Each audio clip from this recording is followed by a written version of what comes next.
yangu, natambua kabisa kazi kubwa ambayo umeendelea kuifanya wewe na baraza kwa ujumla, hususan la ujenzi wa vituo vyetu vya afya. Natambua kituo cha Ilemela kimepiga hatua, lakini pia kituo chetu kilichoko Nyamagana kule Kishiri kinaendelea vizuri, na mimi nikasema siwezi nikakwepa kuwa sehemu ya mbaraka huu. Mimi kwa leo sababu nimekuja nitachangia 500,000, nitatoa kiasi, na siku ya Jumatatu mzee haya atakuja kuchukua kiasi kilichobakia pale ofisini niweze kumaliza nadhiri yangu hii. Baada ya hilo, leo umenipa shule. Mimi tumezoea kuona futari zetu hizi tunafanyia God Crest, lakini wakati nimekaa hapa naona watoto vijana wanafurahia futari. Unaona, hawa ndio watu wanapaswa kula futari. Mwenyezi Mungu anipe uhai na mimi shehe wangu katika hizi siku zilizobakia, walau na mimi nifanye jambo hapo pamoja. Asante sana. Nataka ni mshukuru mstahiki meya. Kabla sijamleta hapa, ndugu zangu, mimi meya wetu wanasema ni katika watu wanaonishangaza sana.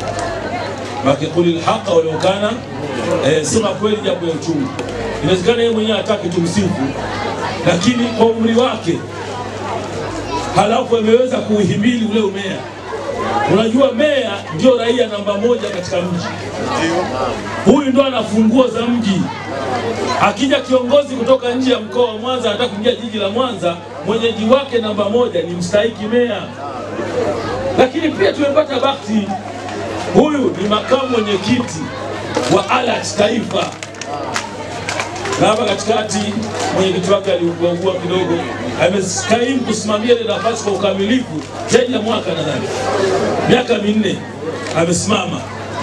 Kwa hiyo sisi watu wa Mwanza tunayo bahati kubwa kuwa na kijana kama huyu, na sio na msifu tu, ni kijana dhul adab, mwenye adabu, dhul akhlaq, mwenye tabia njema, ni mtu ambaye anasikiliza.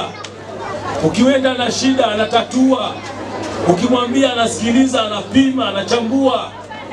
Kwa kweli hatupaswi kumkosa bwana kama huyu, diwani kama huyu, meya kama huyu, na tunaomba Mwenyezi Mungu Subhanahu wa Ta'ala amjalie apate tena udiwani wake, na ikiwezekana Mwenyezi Mungu ampe tena umea wake, na inshallah kwa baraka hizi Mungu atampa tena umea wake, kwa sababu ni mtu anajali watu, anawafikia watu.